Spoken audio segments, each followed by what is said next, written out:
எத்துணை நல்ல காரியங்கள் இருக்கிறதோ அத்துணை நல்ல காரியங்களும் தொய்வின்றி கியாமத்து வரையும் தொடர்ந்து நடந்து கொண்டே இருக்க வேண்டும் என்கிற நியத்திலே தங்களுடைய சொத்துக்களை அள்ளி கொடுப்பதுதான் அல் வக்ஃபுல் கைரி. சரித்திரத்திலே பார்த்தால் நம்மை பிரமிக்க செய்யும். நம்முடைய முன்னோர்கள் இவ்வளவு பெரிய அர்ப்பணிப்புகளை நமக்கு விட்டு சென்றிருக்கிறார்கள். தங்களுடைய வக்ஃபின் மூலமாக, தங்களுடைய அர்ப்பணிப்பின் மூலமாக.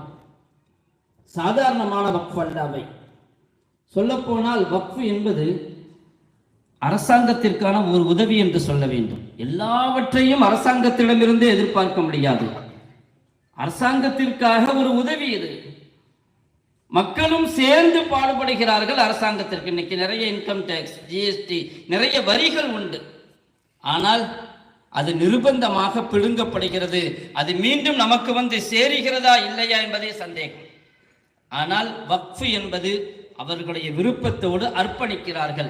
ஆயிரக்கணக்கான மஸ்ஜிதுகள், ஆயிரக்கணக்கான மதரசாக்கள், நீண்ட அகண்ட கபிரிஸ்தான்கள் என்று பார்க்கிறோம் என்று சொன்னால் நம்முடைய முன்னோர்களுடைய ஒரு அர்ப்பணிப்பு தான்.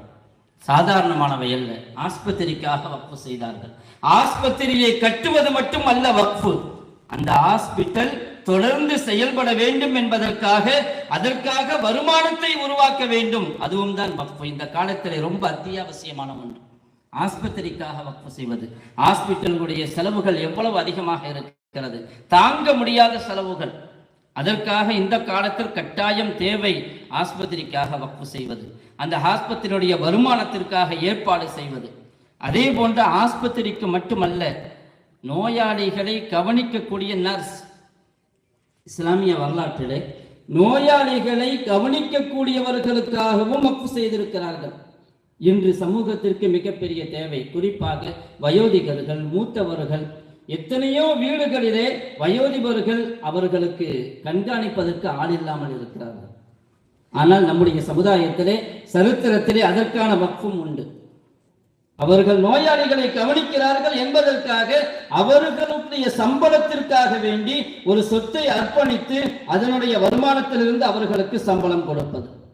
இன்னும் சொல்ல போனால் பல இடங்களில் மக்தபாக்கள், லைப்ரரிகள், நூலகங்கள். இன்னைக்கு பயான் என்று சொன்னால் குறிப்பிட்ட நேரத்தில் நடக்கும். வரக்கூடியவர்கள் வருவார்கள், எல்லோரும் அதன் மூலமாக பயன்பெறுவார்கள் என்று சொல்ல முடியாது. ஆனால் நூலகங்கள் இருக்கிறதே, மக்களுக்கு ஆர்வத்தை உண்டாக்க வேண்டும். இன்னைக்கு நெட்ல பார்க்கிறாங்க, எதையோ பார்க்கிறாங்க, யார் பேசுவதையும் யார் போடக்கூடிய தகவலையும் நம்பி விடுகிறார்கள். உண்மையான சரியான தகவல்களை சொல்லித்தரக்கூடிய நூலகங்கள்